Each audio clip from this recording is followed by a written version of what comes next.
त्र्यम्बकं यजामहीं सुगन्धिं पुष्टिवर्धनम् उर्वारुकमिव वन्दना मृत्योर्मोक्षीयमामृता। नटराजाए भवनाथाय देवोना देव भगवान शिवने कोटि कोटि वंदन। મિત્રો, મંદરાચલ પર્વત અને વાસુકી નાગને વલોણું બનાવીને દેવો અને દાનવો જ્યારે સમુદ્ર મંથન કરે છે ત્યારે સૌથી પહેલા એ રત્નાકરમાંથી હળાહળ વિષ નીકળે છે। એ વિષ એટલું વિષેલું હતું કે કદાચ જો એનું એકાદ ટીપું પણ પૃથ્વી પર પડે ને તો સમગ્ર પૃથ્વીનો સર્વનાશ થઈ જાય। જગતનો પાલનહાર સાક્ષાત નારાયણ પણ ધ્રુજી ગયો ભાઈ હો।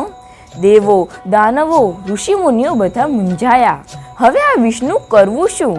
અને ત્યારે પરમપિતા બ્રહ્માજીએ કહ્યું કે આ વિષને પચાવવાની શક્તિ આખા બ્રહ્માંડમાં માત્ર એક લોકનાથાય ભગવાન શંકરમાં છે, એની સ્તુતિ કરો।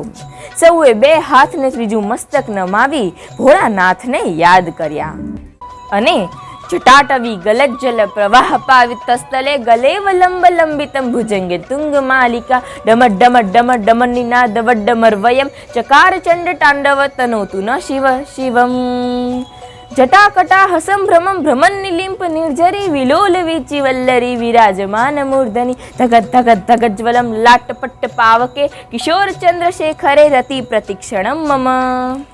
અને મિત્રો, જગતના કલ્યાણની વાત આવે ને ત્યારે કૈલાસ નિવાસી એ ભોળોનાથ દોડતો આવે હો અને ગંગાધરાય એ દુઃખ હરતા આવી પહોંચ્યો। ત્રાહિમામ ત્રાહિમામ કરતા સૌએ હડાહડ વિષ તરફ અંગુલી નિર્દેશ કર્યો અને એક પળનોય વિલંબ કર્યા વિના ભોળાનાથ એ વિષને પી ગયા અને પોતાના કંઠમાં સમાવી લીધું। વિષની તીવ્ર અસરથી એમનો કંઠ થોડો નીલો થઈ ગયો અને ત્યારથી એ ત્રિશૂલધારી ભગવાન શંકર નીલકંઠ નામથી ઓળખાય। બોલો શ્રી નીલકંઠ મહાદેવની જય। મિત્રો, કહેવામાં આવે છે કે આજના આ પાવન દિવસે જો દ્વાદશ જ્યોતિર્લિંગના દર્શન થઈ જાય તો માનવના જન્મો જન્મના પાપ બળીને ખાખ થઈ જાય। તો ચાલો જઈએ દ્વાદશ જ્યોતિર્લિંગના